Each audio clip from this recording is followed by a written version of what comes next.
Halo everyone, balik lagi sama aku Gita dan Nisa. Kali ini penjelasan video part 2 dari penjelasan video sebelumnya, yaitu masih sama tentang bab 5, yaitu tentang transaksi entitas induk dan entitas anak persediaan jasa. Nah, kali sebelumnya itu saya sudah membahas di awal-awal, dan sekarang ini adalah penjelasan contohnya.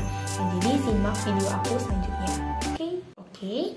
Sekarang kita fokus pada bab 5 ini, itu untuk transaksi entitas induk dan entitas anak dalam kaitannya dengan penjualan persediaan dan pembelian jasa. Nah, dampaknya di sini tuh ada dampak terhadap pencatatan entitas induk dan jurnal eliminasi. Jadi nanti akan ada jurnal eliminasi atas transaksi penjualan persediaan entitas induk dan entitas anak. Nah, sebagai contohnya adalah transaksi antar entitas dalam satu kelompok usaha. Dalam transaksi itu pasti memunculkan gitu ya, pasti memunculkan adanya keuntungan atau kerugian. Pasti dalam satu transaksi ada keuntungan atau kerugian. Nah, keuntungan atau kerugian yang muncul tersebut ada yang dikatakan belum terrealisasikan. Nah, ada juga yang sudah terrealisasi dalam periode tersebut. Nah, kapan sih keuntungan atau kerugian itu sudah terrealisasi? Nah, muncullah pertanyaan itu kan. Nah, jawabannya adalah ketika barang dagangan yang dijual dari PT Induk kepada PT Anak itu dalam periode yang sama itu sudah terjual semua oleh PT Anak ke perusahaan non afiliasi. Jadi maka itu dikatakan keuntungannya atau kerugiannya itu sudah terrealisasi. Nah, kenapa? Karena dalam satu periode penjualan dan pembelian tadi itu semua barang-barangnya itu sudah terjualkan. Nah, itu berarti keuntungannya itu sudah terrealisasikan. Jurnal eliminasi terkait transaksi jual beli persediaan antar entitas induk dan anak itu tergantung pada posisi persediaan pada akhir periode.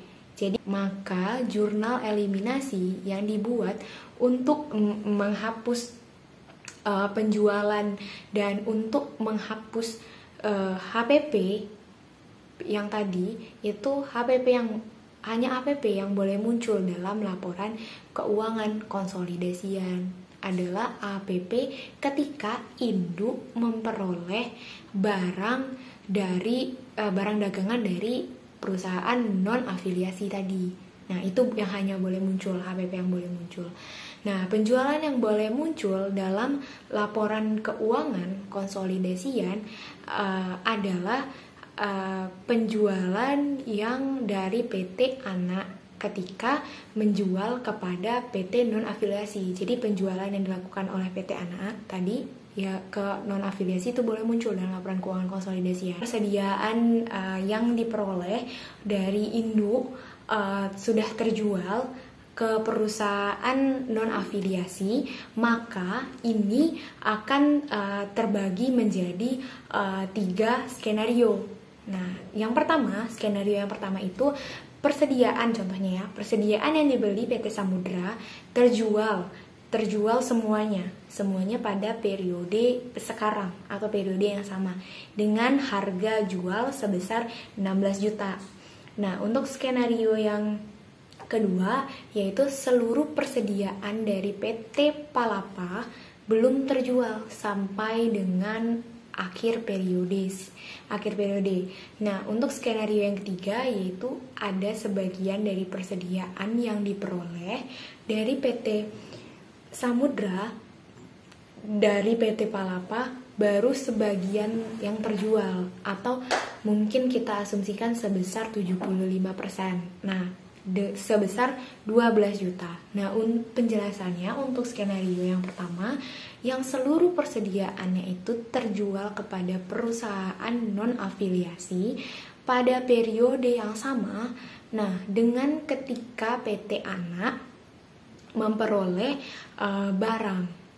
barang dagangan tersebut, maka gambarannya adalah PTP atau PT Induk dan ada PTS. Nah, kemudian dimulai dari PTP, dia menjual kepada PT Induk dengan harga jual sebesar 10 juta. Nah, ini contohnya ya, 10 juta.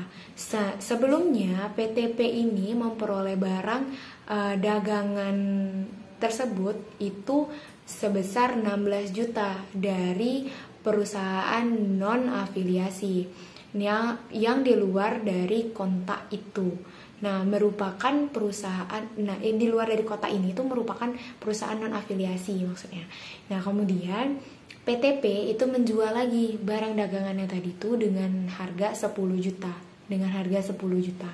Maka bagi PTP 10 juta itu adalah penjualan, di mana HPP-nya ada 6 juta sudah dia beli tadi.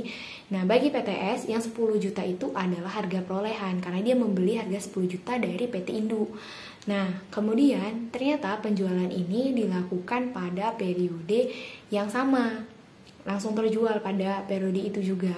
Nah, periode perolehannya PT S tadi itu menjual barang dagangan yang dia beli dari PTP itu seharga 16 juta. Nah, maka di pembukuan PTS penjualannya itu adalah 16 juta. Nah, sedangkan HPP-nya adalah 10 juta. Karena PTS memperoleh barang dagangan tersebut dari PTP dengan harga perolehan sebesar 10 juta. Maka ada keuntungan di sana, ada keuntungan dari transaksi ini terkait entitas induk PTP melaporkan adanya keuntungan. Nah, keuntungannya itu sebesar 4 juta. Ya, 4 juta. Keuntungan tersebut sudah terrealisasi karena persediaan yang diperoleh PTS dari PTP itu sudah terjual kepada perusahaan non-afiliasi dalam periode yang sama. Nah, begitu. Nah, oleh karena itu tidak ada penjualan jurnal penangguhan. Jadi kita nggak perlu buat jurnal penangguhan. Nah, untuk skenario yang kedua, kalau seluruh persediaan sampai akhir periode nanti itu belum terjual, maka bedanya dengan gambaran yang tadi di penjelasan tadi itu, di sini tidak ada tanda panah. Coba lihat tanda panah keluar sebesar 16 juta itu tidak ada karena persediaan yang dibeli dari PT Induk atau PTS dari PTP itu sampai akhir periode belum terjual. Nah, maka dia masih menjadi persediaan dari PTS. Nah, adanya keuntungan yang diperoleh sebesar 4 juta tadi, seperti di kasus skenario 1 tadi itu belum terrealisasi. Nah, kenapa? Kenapa belum terrealisasi? Karena persediaan tadi itu belum terjual oleh PTS kepada perusahaan non-afiliasi.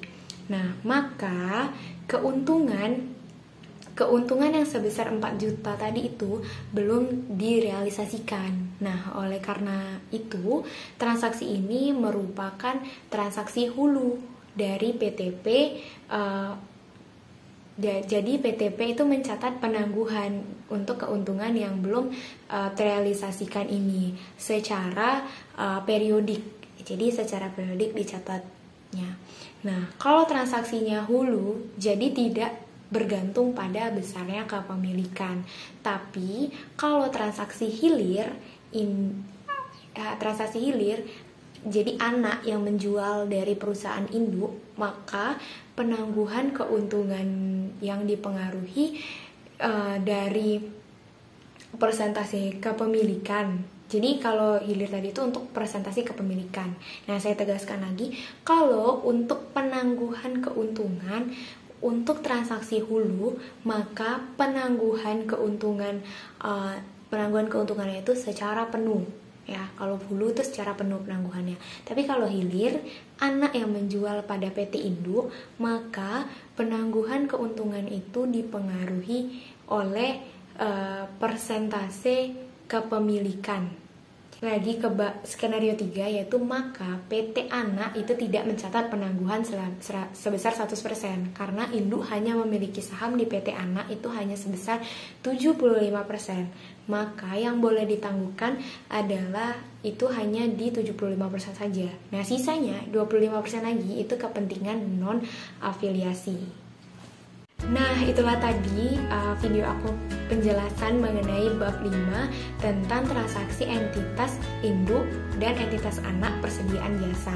Nah, semoga penjelasan ini bisa bermanfaat untuk teman-teman semua. Dan jangan lupa tetap saksikan video-video aku selanjutnya.